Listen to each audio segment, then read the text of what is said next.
शुभ सकाळ सगळ्यांना. Good morning. कशा आहात सर्वजण? आय होप की तुम्ही सगळेजण मस्त आणि मजेत असाल. तर काल होता श्रावण सोमवार. तर श्रावण सोमवाराच्या तर आम्ही गेलो मंदिरामध्ये. तर घराजवळच्या मंदिरामध्ये आधी दर्शन वगैरे घेतलेत आणि बघू शकता आमच्या इथलं महादेवाचं मंदिर. ते तुमच्यासोबत आधी पण मी शेअर केलेलं आहे. तर घराजवळच आहे.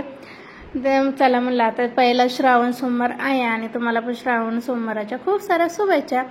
तर हा सोमवारचा व्हिडिओ तुम्हाला आज येत आहे. तर आम्ही संध्याकाळच्या वेळेस गेलतो. तर आम्हाला 6:30 वाजलेले होते. त्यावेळेस गेलेलं होतं. तर चला म्हणलं दर्शन वगैरे घेऊया. आणि छान वाटतं मंदिरामध्ये गेल्यावर. एक प्रसन्नता भेटते आणि मनाला पण शांती अशी भेटते. त्यामुळे चला म्हणलं आम्ही दर्शन घेतले आणि तुमच्यासोबत पण शेअर करावं म्हणलं की आमच्या इथलं मंदिर कसं आहे ते. तर सोमवार असल्यामुळे आज गर्दी होती मंदिरामध्ये.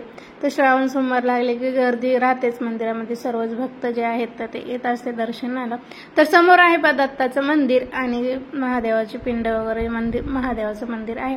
तर अशा प्रकारे हे मंदिर आहे. पाहू शकता तुम्ही आमच्या घराजवळचं. आणि तिथं पण आजोबा वगैरे पुजारी राहतात. तर नंतर पाणी वगैरे महादेवांना घातलं आणि छान अशी मस्त व्यवस्थित अशी पूजा केलेली आहे. तर पाणी घालण्याचं खूप महत्त्व आहे महादेवांच्या पिंडीवरती. तर हे सर्व तुम्हाला तर माहितीच असेल.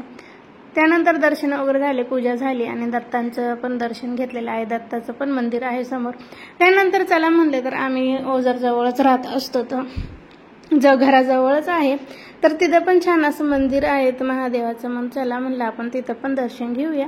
आणि मुलांना पण आपली जी संस्कृती असते ती समजत असते. आपण जे करतो तेच मुलं शिकत असतात. आपल्याला पाहून मुलं शिकत असतात. त्यामुळे तर इथं आम्ही आलेलो आहोत दुसऱ्या मंदिरामध्ये. तर इथं पण खूप छान नंदी आणि महादेवाची पिंड तर खूप सुंदर अशी सजवलेली होती. तर पूर्ण फुलांनी सजवलेली आहे.